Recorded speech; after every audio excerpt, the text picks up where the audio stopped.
Hola, ¿qué tal? Bienvenidos. Mi nombre es José Mario Azalde. El día de hoy tengo la grata compañía de un colega, hermano ecuatoriano, amigo. Estoy con el doctor Alexander Cuenca Espinosa. Alex es uno de los abogados más importantes en materia de delitos cibernéticos, evidencia digital y emprendimientos tecnológicos de América Latina. Eh, de hecho, él tiene mucha experiencia en materia de lo que es del derecho penal informático y específicamente lo que se denomina como el cibercrimen. Un área que ya tiene sus años, ya nos comentará Alex, pero que ha tomado en estos últimos años, sobre todo a raíz del COVID, un protagonismo interesante. Alex, muchas gracias por aceptar la invitación. Alex, te lo digo por la fraternal amistad que tenemos ya de años. Sin embargo, debería decirte doctor Juan Espinosa. Hola José, muchas gracias. Un saludo para toda la audiencia, todas las personas que nos pueden ver en este video. No, así es, igualmente el cariño, el respeto recíproco, mi querido José. Desde hace varios años que tengo el gusto, el placer de conocerte. Gracias, Alex. A ver, para hacerlo rápido, porque entiendo que tienes poco tiempo y también queremos ir directamente al grano. ¿Qué podemos entender como ciberdelincuencia, ¿no? ¿Qué es exactamente la ciberdelincuencia? Como habíamos conversado al inicio de esta entrevista, antes de empezarla, ha habido un aumento importante de las actividades, las transacciones, actividades comerciales digitales. Entiendo que se deriva la ciberdelincuencia de esas actividades que se realizan en la web, se realizan a través de plataformas digitales. No sé si puedes explicarnos un poco la conexión de una con otra, sobre todo, tal vez también para que pueda entender quienes nos siguen, poniendo ejemplos concretos, ¿no? Me parece la manera más fácil y más didáctica, ¿no? Chévere, te agradezco mucho por tu pregunta. A ver, un poco hablando, sabemos ya que con la evolución de la sociedad, de la tecnología, también va a haber una evolución a pasos agigantados de las formas de delinquir. En este caso, las formas de delinquir que se dan usando implementos, dispositivos, medios tecnológicos. Ahí es cuando hablamos de ciberdelincuencia. Prácticamente la ciberdelincuencia es un fenómeno delictivo en donde en este caso, los delincuentes, ahora llamados ciberdelincuentes, utilizan herramientas, medios computacionales, redes sociales, cualquier tipo de medio telemático, tecnológico, electrónico para la comisión de un delito cibernético desde su amplia gama. Desde este enfoque, inclusive, nosotros podemos delimitar que estos delitos cibernéticos se dividen en tres grandes grupos. Los delitos a nivel informáticos, que afectan todo lo que es la data y la información, ¿sí? Tenemos por otro lado los delitos computacionales que utilizan a la computadora como un medio para conseguir este fin delictual. Y tenemos por otro lado a los delitos electrónicos, que no utilizan una computadora o no afectan directamente al dato o la información como bien jurídico protegido tutelado, sino que directamente utilizan un dispositivo, en este caso como una tarjeta de memoria, como algún bus de datos, etcétera, etcétera, para la comisión de un delito, ¿no? Ahí es un poco más a lo que se adentra en el ciberterrorismo, como los mecanismos que suelen utilizar los ciberterroristas para explotar coches y hacen algún tipo de ataque simultáneo o algún tipo de ataque desde lejos, ¿no? Mediante esta perpetración, pulsaciones electromagnéticas, etcétera, etcétera. El hackeo entra dentro de la tercera categoría. El hackeo como tal entraría dentro de la primera categoría. ¿Por qué? Porque el hackeo lo que hace es afectar al dato y la información como bien jurídico protegido.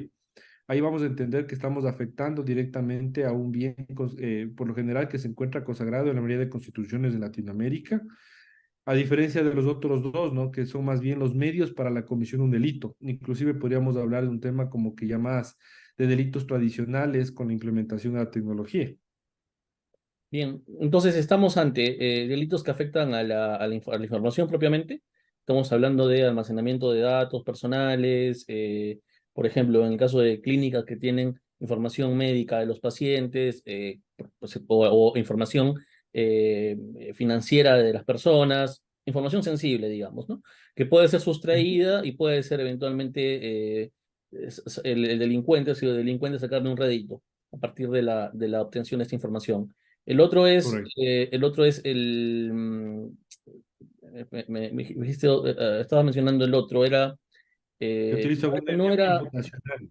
exactamente, es cuando se utilizan los aparatos, digamos, las computadoras, celulares, etcétera, para la comisión del delito. Entonces, lo que se tiene que investigar es, digamos, ya la parte tecnológica, entiendo, del aparato, ¿no? La parte, digamos, de cómo fue que se produjo el delito a partir de la utilización de ese medio, ¿de acuerdo? Correcto, correcto. Normalmente las investigaciones que se dan a consecuencia por la persecución de un ciberdelito, un delito cibernético, prácticamente se las hace para identificar en algunos casos que se ha afectado un dato, una información de una persona o de una empresa. En ¿Puedes otros poner casos, un ejemplo, tal vez, para poder entender el segundo caso? ya voy a ir más bien caso por caso.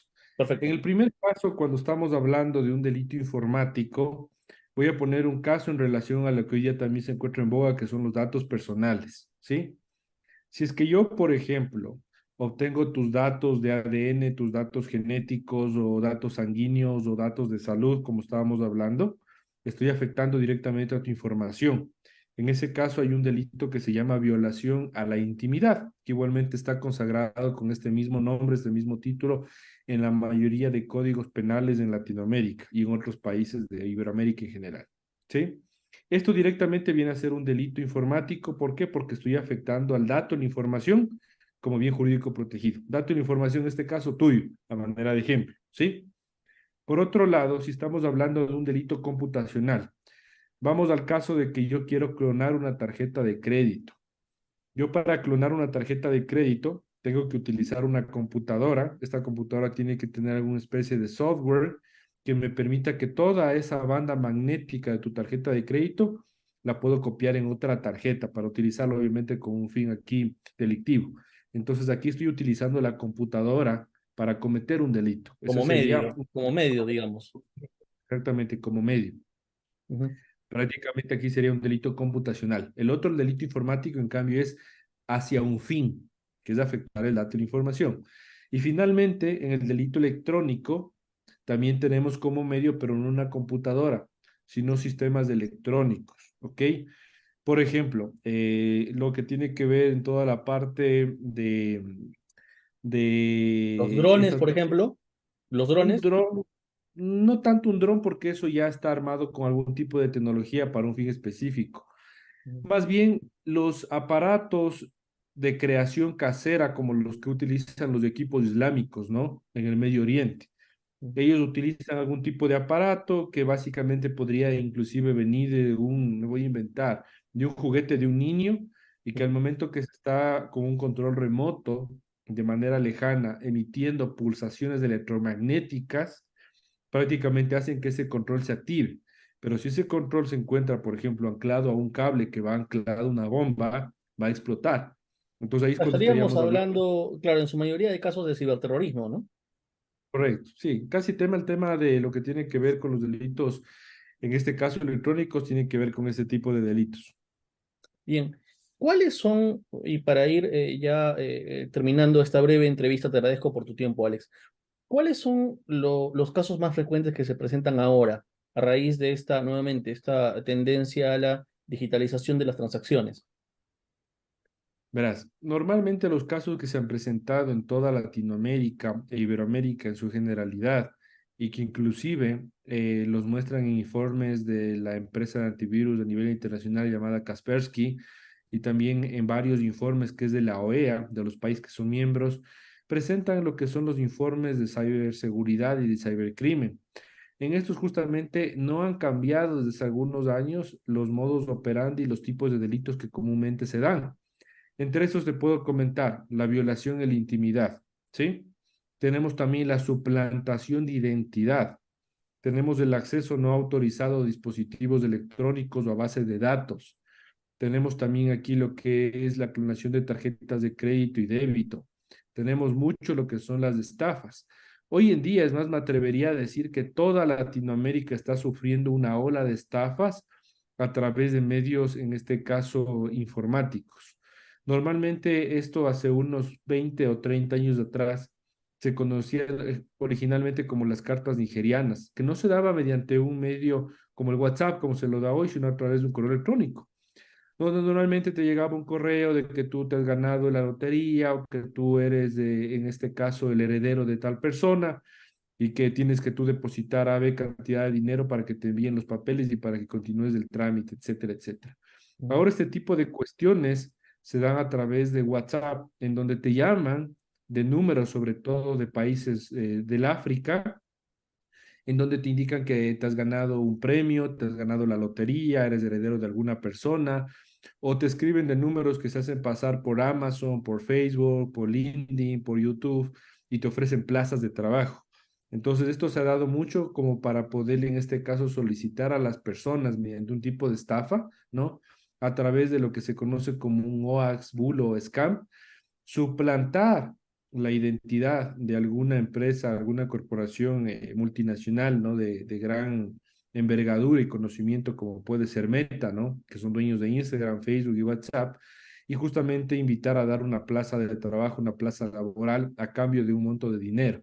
Este monto de dinero que generalmente en el modus operandi lo utilizan es supuestamente para enviarte temas relacionados con copias, temas relacionados con algún tipo de apertura de carpeta, gastos administrativos, pero no son más que las artimañas que utilizan los ciberdelincuentes mediante lo que se conoce como ingeniería social para hacerle creer a una persona de algo que no es cierto como si lo fuese. Entonces es importante que nosotros entendamos. Esto sé que sucede mucho también en el Perú, sé que sucede mucho en la Argentina, sé que sucede mucho en Colombia, sucede mucho en Ecuador, sucede mucho en Brasil. Realmente toda Latinoamérica está plagado de esto y realmente no son ni siquiera ciberatacantes, como repito, que han salido desde Latinoamérica, sino son básicamente grupos delictivos, grupos organizados que han orquestado este tipo de planes, han planificado este tipo básicamente de actos delictuales desde África y algunos desde la parte de Europa Central y Europa del Este. Entonces es algo que también nosotros tenemos en ese caso precautelar y estar informados. ¿Y por qué desde estas zonas, Alex?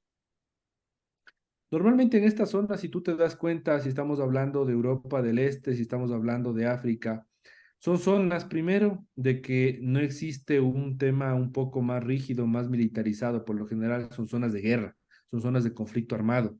Son zonas donde hay mucho, en este caso, tráfico de armas, tráfico de drogas, tráfico de personas, etcétera, etcétera. Entonces, como no hay en este caso un límite mucho del tema de la fuerza pública, como puede ser la policía, puede ser las Fuerzas Armadas, básicamente son países bastante anarquistas, donde les gusta hacer lo que quieran y son países donde se puede prácticamente, un grupo delictivo puede funcionar, puede orquestar un plan y no va a haber una pena, no porque no esté codificada en la legislación, sino que se puede decir que la parte de los centros de investigación gubernamental son bastante básicos, entonces es complicado. Entonces, en los países donde no hay una buena legislatura o donde una buena, en este caso, que se pueda aplicar conforme lo que pasa en otros países, o quizás no hay tratados internacionales para, no sé, me invento algún convenio de extradición, o Claro, quizás no hay aprovechan, digamos, del realmente vacío normativo para poder realizar actividades ilícitas, ¿no? De carácter transnacional. correcto, de carácter transnacional, utilizan todos los vacíos normativos, los vacíos, se puede decir, a nivel logístico de cómo funciona un Estado, los vacíos administrativos, los vacíos inclusive de personal, porque no hay personal para investigar ese tipo de cosas, y es donde suelen tomar bastante ventaja. Y a propósito de eso, y como última pregunta, ¿cuáles son los retos que tiene Perú, Ecuador, Argentina, Brasil, los países latinoamericanos con respecto a este tipo de actividades? Se hablaba mucho de la utilización de las tecnologías de la información para el lavado de activos, para actividades terroristas, pero por lo que tú nos estás explicando, pareciera que nadie está ajeno a que pueda ser víctima de una ciberestafa, por ejemplo, una suplantación de identidad. ¿Cuáles son los retos y cuáles también serían, cuál sería la importancia del rol que tiene en este caso el Ministerio Público, ¿no? Para investigar estos delitos? Porque entiendo que son delitos, son de alta complejidad, diríamos, son delitos muy especializados. No sé si nos puedes explicar un poco para poder entender esta situación. A ver, sí, son delitos de alta complejidad, son delitos especializados porque primero, a ver, la falla que se da por parte de la Fiscalía o el Ministerio Público en los países de Latinoamérica es que no existen fiscales demasiado especializados en la temática, al menos de lo que yo sé, en Perú, en Colombia, en Ecuador, tan el avance no es, más en Argentina o en Brasil, que tienen además de unidades de cybercrimen, también fiscalías especializadas. Y son fiscales que se van preparando, ¿no? Y tienen una tasa de éxito en los casos, justamente en la parte acusatoria, más alta que en los otros países. Pero yo le veo por un lado es el desconocimiento de las autoridades, en este caso llámese fiscales, llámese jueces, de que al momento de conocer un tipo de delitos relacionados con ciberdelincuencia, tienen esa incertidumbre de cómo deberían actuar, cómo deberían hacer una correcta investigación, cómo deberían mantener una correcta cadena de custodia y en el caso ya de acciones jurisdiccionales como la de los magistrados o jueces, cómo imponer una sentencia. Entonces, cuando hay este desconocimiento, esta ignorancia que parte desde los órganos gubernamentales de control a nivel punitivo, es que prácticamente las cosas quedan en nada, ¿no? Si es que nosotros hablamos de un índice, hablamos de tasas, hablamos de porcentaje, menos del 15% de los casos relacionados con ciberdelitos tienen algún tipo de pena privativa de libertad, algún tipo de sanción pecuniaria, ¿sí? Esto quiere decir que el porcentaje es súper alto en donde absolutamente se obtiene algo favorable, sino más bien se tiene algo que desfavorece totalmente a la víctima, desfavorece al ciudadano de a pie. Eso tenemos que tomar a consideración. Y de ese tema también se valen los ciberdelincuentes, los ciberatacantes, para seguir perpetrando delitos, porque saben que al final del día, aunque exista la ley, los actores de esta ley, los que están detrás y los que están, en este caso, delante para poder hacer válido, desconocen de la materia. Entonces, es un tema de ignorancia. Ahora, por otro lado, en base a tu otra pregunta sobre los retos, sin duda los retos, uno de los retos es crear concientización en la sociedad, educar a la sociedad, es crear una cultura digital donde la sociedad pueda conocer cómo se tiene que, en este caso, se tiene que de alguna manera proteger de los ciberdelitos, en caso de que fuesen víctimas, qué acciones tienen que tomar para poder enfrentar estos, ¿no? Porque a la final es un delito, es un bien jurídico protegido que ha sido vulnerado y que no solo se encuentra tutelado por la Constitución como se puede decir norma, en este caso de carácter suprema a nivel nacional, sino también por el Código Penal de cada país. Entonces, se encuentran parados, sí, pero si es que no hay una concientización, una cultura digital, en Latinoamérica estamos en nada. Eso es uno de los errores más grandes, el tema de educarle a la ciudadanía para que conozca, para que prevea, porque una ciudadanía que se mantenga educada puede ser una ciudadanía que esté un paso adelante del delito. Y claro, por ejemplo, y esto es algo que se presenta con mucha frecuencia, ¿no? Suben alguna foto íntima a la red, la persona no sabe qué hacer, a quién recurrir, a qué instancia, uno va a la comisaría, los policías no entienden absolutamente nada. Entonces, se tiene que incidir en la educación de los ciudadanos. Y tal vez ahora sí la última, Alex, ¿qué hacer, por ejemplo, con respecto a los llamados deepfakes que se han presentado ahora en las elecciones en Argentina, ¿no? Muchos videos donde sale, no sé, por ejemplo, el candidato Massa en una situación, no sé, pareciera que estaba bebido, y claramente es un video falso, ¿no? Pero la tecnología, sobre todo, entiendo la inteligencia artificial, ya permite realizar ese tipo digamos, de videos falsos de alta calidad y que es un peligro porque pueden incluso comprometer la estabilidad democrática y política de un país. Totalmente de acuerdo en la última parte de lo que tú me comentas. A ver, el tema de la inteligencia artificial, tomemos a consideración que no solo se ha incrementado, ha crecido para el bien, sino también para el mal. Y en ese mal, justamente los actores que están detrás de estos programas, que crean todas estas caras con inteligencia artificial o que manipulan tu voz o que manipulan tu rostro para que se connote alguna otra cuestión que no es verdadera, prácticamente lo que hace es tergiversar la situación, tergiversar la verdad. Acá los consejos normalmente que uno suele dar es que siempre se basen en lo que dice justamente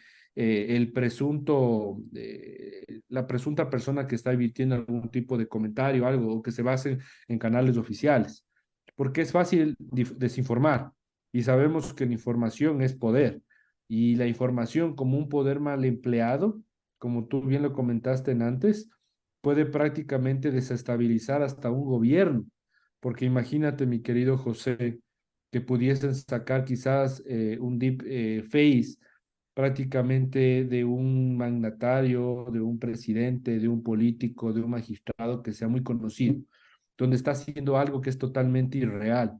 Obviamente podría generar muchas dudas, problemas. Ahora mismo, en lo que tiene que ver con las votaciones que se dan en algunos países, inclusive aquí en el Ecuador, para presidente de la República, existe mucho abuso de la inteligencia artificial para poder manipular audios, fotos, videos, y esto inclusive hace que la intención de voto de una persona que está como candidato a una presidencia, que es una dignidad alta, se vea deteriorada. Entonces, yo pienso que la implementación de la inteligencia artificial, la tecnología, siempre tiene que ir acompañada de una ética de las personas que van a hacer uso para justamente evitar esto, porque así como nos puede engrandecer y fortalecer, también nos puede destruir. Y finalmente, sobre ese punto, recordemos que a nivel del derecho, del derecho a la imagen, del derecho a la honra, del derecho al buen nombre, una credibilidad que se encuentre socapada, muy difícilmente se levanta de la noche a la mañana. Entonces, siempre la invitación es a mantenernos comunicados por los canales oficiales o directamente a través de la persona de la cual presuntamente se ha modificado su voz, su foto, un video, y justamente nosotros mantenernos informados por los canales en los que nosotros pensamos que son serios, ¿no? Porque también hay muchas plataformas que presuntamente hacen periodismo, pero lo que hacen es desinformar, causar algo relacionado al amarillismo, etcétera, etcétera. Bien, Alex, te agradezco muchísimo por esta información que nos has dado, eh, altamente necesaria.